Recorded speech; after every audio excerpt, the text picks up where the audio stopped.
Yeah, I'm happy that I have an opportunity to be here. I really wanted to visit this beautiful city. So thanks to the organizer, and then thanks for organizing this PyData in Vermont. All right, about me, I'm Hyukjin Kwon from South Korea. It's 20 hours flight. Yeah. But I work in the company called Databricks, which located in this San Francisco. So I work remotely. So I work as a staff software engineer, and then I'm the Apache Software Foundation member, Apache Spark PMC member, and the committer. I tech lead the open source PySpark team. Do you guys know PySpark? Can you show me your hands? Okay, nice. Okay. Yes, I work for the open source PySpark, and then I'm the top contributor in Apache Spark. All right, so about the talk today. Yeah, so today I'm gonna talk about the Pandas with the PySpark when you scale your workload out.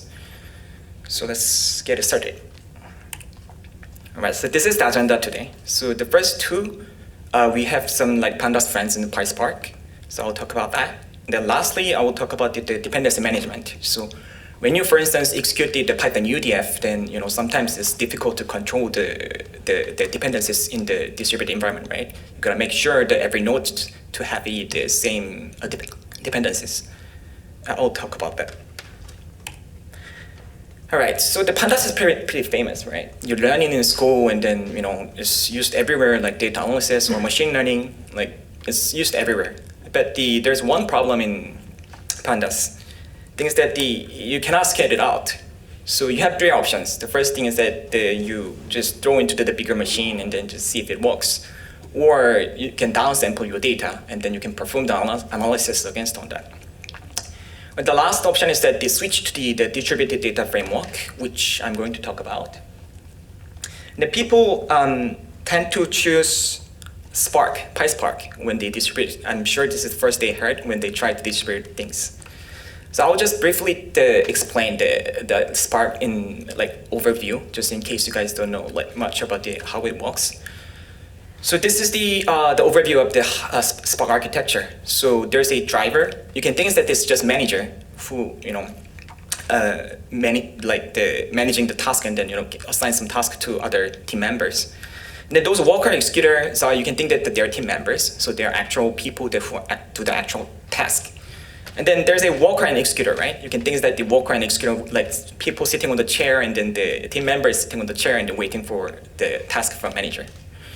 So users submit their application to distribute to the manager, and the manager schedule and then check if the team members are fine, or like if their performance is fine, and then the manager assign their task to the executors, and then the executors execute their codes, like do their task, and then they report to the manager, right? The driver. So they send the result to the driver, and then driver will combine those results and then send back to the user. So this is how it works, the PySpark. But the problem is that you want to move to the PySpark, then you have to learn the new syntax, right? Suppose that here the top one is the Pandas code, and then the below is the PySpark code. So the API user is completely different. The Pandas itself is mutable, right? So it's eagerly evaluated. Whenever you execute the code, then it's executed. And then it's mutable, so you can update the value inside, right? You can assign the value into the Pandas data framework series. Whereas the PySpark itself is mutable, and then it's lazily evaluated. When you invoke an API, it doesn't actually execute the code. When you actually trigger the computation, then it will remember the API code that you invoked, and then it will do the execution. So there's my point is that there's fundamental difference. So in PySpark data frame, whenever you want some change, it always make a copy. It always has to make a new data frame. Whereas Pandas, you can just update the value inside. All right, so to address those difference, in PySpark, like a couple of years ago, we introduced the Pandas API in Spark. So basically, we want to provide the Pandas API layer on the top of the PySpark data frame. So it was initiated in the 2019 as a class, and then it was integrated into the PySpark library 2021. So it unifies the Pandas usage and then the PySpark usage. So no need to learn like new syntax. So you can just scale up your Pandas workload by replacing the import line. So below is the example that used to work with the Pandas, but we switched the import line and then it works. How does it work under the hood? I already mentioned that there's fundamental difference, right? So we have the thin API layer, the Pandas API layer, on the top of the PySpark data frame. So when you actually, for instance, invoke the code, for instance, update the data frame property, then under the hood, when you invoke that API, under the hood, we just make a copy, PySpark data frame. So it looks like it's mutable, but it is actually not. So it's like simple trick. Yeah, so in short, we have the one simple layer on the top of the PySpark data frame. And it works pretty well. When you add some more nodes, then linearly the performance improves. And the API coverage is pretty good too. Now it's like around 80 to 90. It never reached 100% because there are some APIs that do not make sense in the distributed environment. For instance, like memory info, because the PySpark is, as I just mentioned, is lazily evaluated, right? So until the actual computation, you don't know how much memory is using. So we will never, we won't be able to have the memory info, for instance. There's a supported API link there. I left the link. In the end, I will share my slides, so you can click and then check those out. All right. So there's one commonly asked question. So there's a index, right, in Pandas. So when you create a data frame, then it automatically creates a range index that starts from, was it 0 or 1? That starts from the increase one by one, right? The problem is that the PySpark doesn't have the concept of index. It's all consists of the columns. So to mimic the index operation, we added like one column called index. And then this default index type has three types. The first is the sequence. Second is distributed sequence, and then last is distributed. Sequence is the same as the Pandas range index, so it increases one by one. And then it doesn't trigger a shuffle, but the index is generated within one single node. So if the data is too large, then it will simply go out of memory. To address that problem, we have a distributed sequence.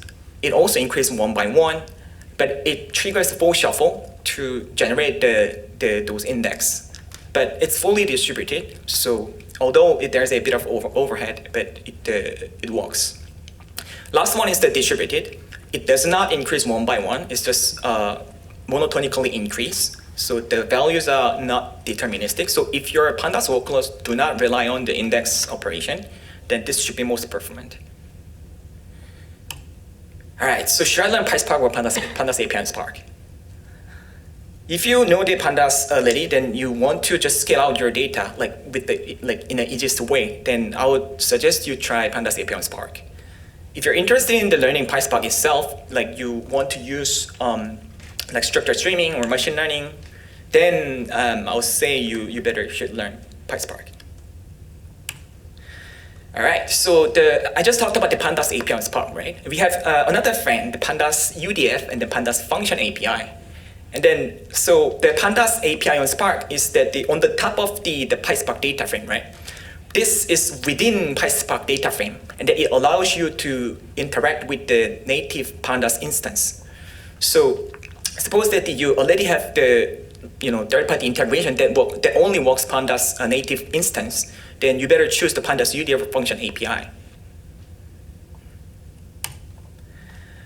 All right, so before I start explaining a little bit more, I would like to just explain briefly what the hell is the expression and then query plan. I mean, I promise I'm not going to deep dive into the Spark dissertation, but I'll just pick the one example from Pandas. So you can just think that the series, right? You can think that the series is an expression. An expression is a column. And then you can think is that the data frame is query plan. So both are, I mean, if you talk about the details, they might be different, but it's easiest way to understand. So the query plan data frame has multiple columns or series, right? So the query plan or data frame can contain those many expressions, but query plan is distinct. Okay, let's back to the Pandas UDF. So Pandas UDF is essentially just a column instance. So it's consistent with the other column expressions, and then it returns a PySpark column. And then the data function API is the query plan. So it's consistent with the other data frame API level. This is the actual example of the Pandas UDF. So on the top example, I'm just doing the +1, but with a bit of type annotations. And then second, I'm just filtering within the data frame batch. So here, bottom example, the PDF is the individual batch of the whole PySpark data frame. So I'm going to apply this function to the individual batch within my PySpark data frame. All right, I'll just talk a little bit more details about the Pandas UDF. So Pandas UDF, you annotate the type that you want to take as an input or output. So then the PySpark decide how to execute them based on how you typed. And they are internally deserialized, executed in the vectorized manner. So here's an example below. There are two examples. The first example, I typed the input as a Pandas series, and then the output is Pandas series. And then here, it means that I'm going to return the same length of series. So I will just do the +1, and then I'm performing the scalar operation. The second one, I'm going to take the series as input, and then I will return the one primitive value, meaning that I'm going to perform the aggregation. All right, Pandas Function API. So this is slightly different than Pandas UDF because you don't have to annotate the type. It depends on which API you invoke at the data frame. So PySpark decided how to execute them based on which API you invoke. And then they are similarly serialized, executed in a vectorized manner. So here's an example. So the first one, I'm performing the group by, and then I'm calling the apply in Pandas. So this is Pandas Function API. And here what I'm gonna do is that I'm applying the subtract mean against the individual group. And then we also have several other APIs, for instance, group by and co-group, and then apply in Pandas. Then I will group by two different data frames against the same group, against the same key, and then I'm going to apply this function for both groups.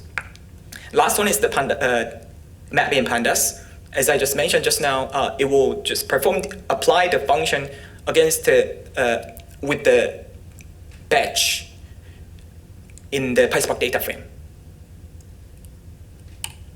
All right, so this is the one commonly asked question. So here in the example, I showed the group operation and applying the function, right?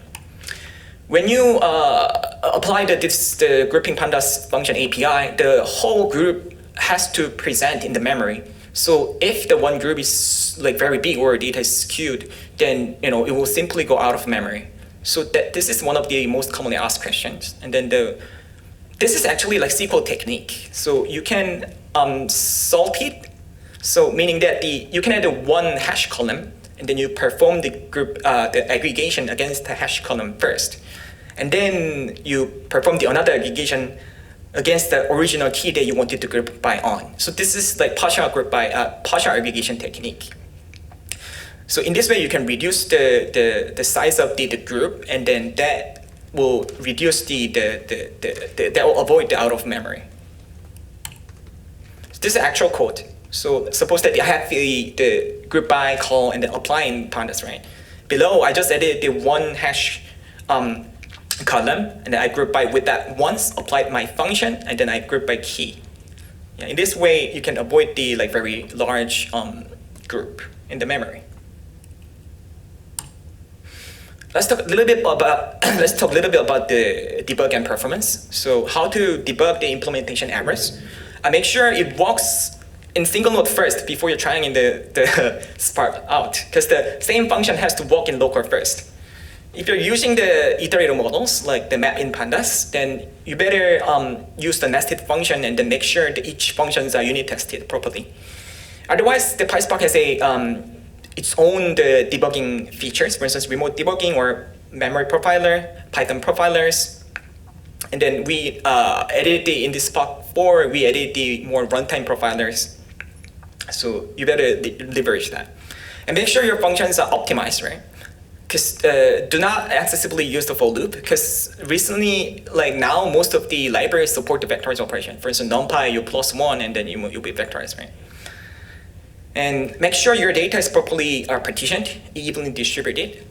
Make sure the data is not skewed by using the repartition, then so that the executors can process the data evenly.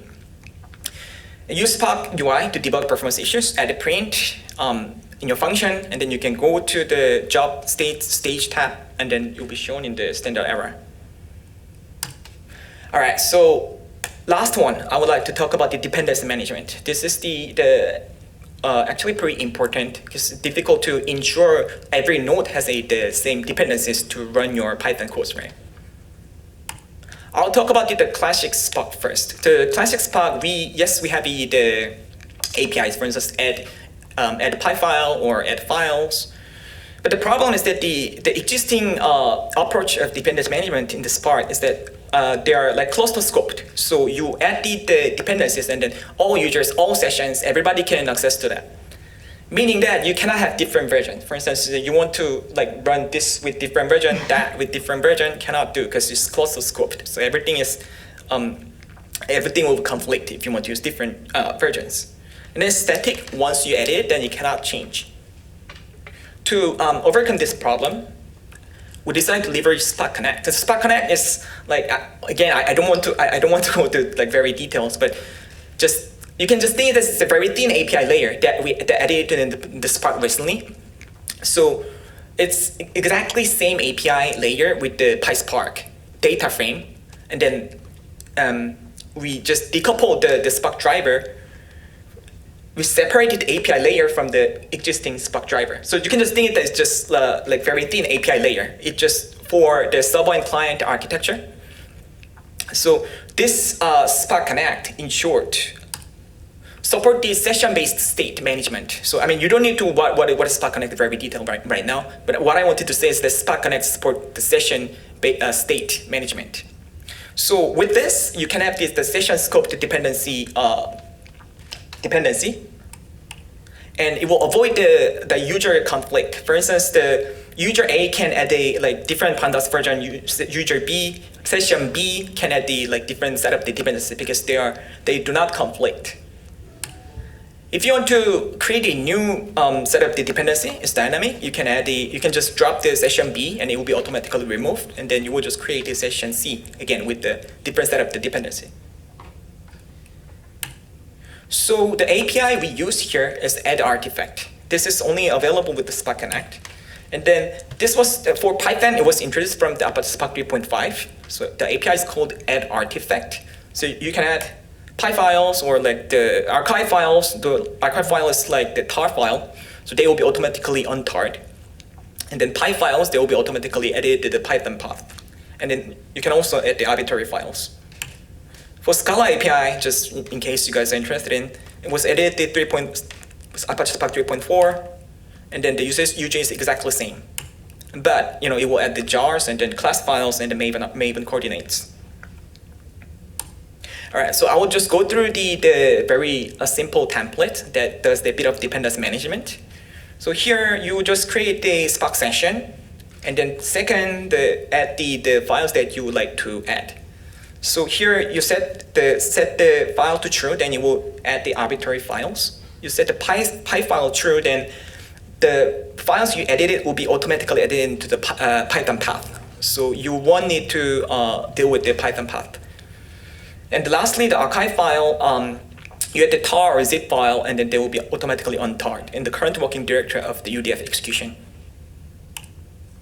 So this is the example of adding py file. So here first I'm creating the Spark session, and then I added the mylib.py file on the right side. Is it? Yeah, so it has my own calculation logic. And then below in the UDF, I'm directly importing the mylib, and then I'm invoking my calculation logic. Here's our archive. So archive is, only the difference is that I set archive to true. Oh, and then the right side is my tar file that has 3 files. And then in the below UDF, I'm just listing my dir file. Oh, by the way, in the add artifact here, the hash and the mydir, right? This has to be specified. And then the tar file will be untarred automatically there. So in the UDF, I'm listing that directory, and then the return will be my file 123. All right, so actually you can do something more.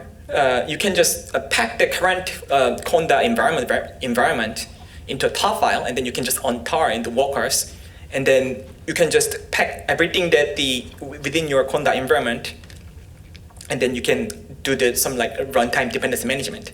So the left side actually it currently already works. You can pack the conda environment, and then you can unpack it in the executors, and then the executors will use them. But this is not currently encouraged yet because it's a little bit hacky, not pretty. So we are working on the UDF level dependency support in this Spark 4.0. It's working in progress. But once it's done, then you can specify the package and the package versions, and then UDF will have its own environment. And individually, if the same dependency set is specified, then it will share in the cache. If it's not, then it will create a new one. So we're working in progress. I hope that I can introduce in Spark 4.0. All right. Yeah, so my slide is available in the QR code. If any of you is interested in, please take a look. And then this is, my talk. All right, thank you so much.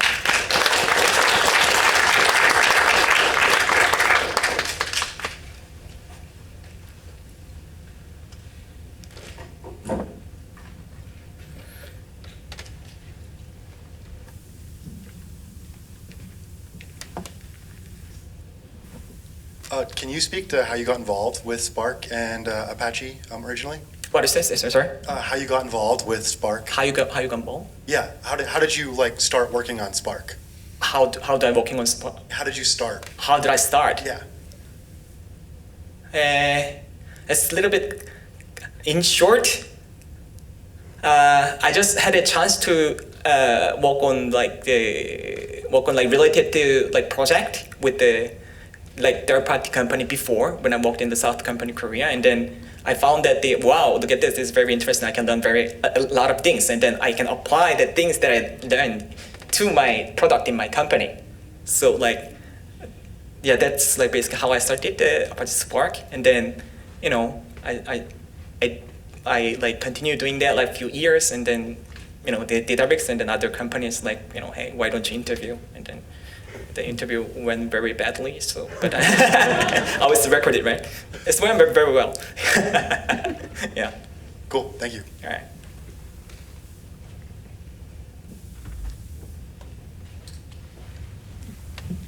All right. Thank you. Thank you so much.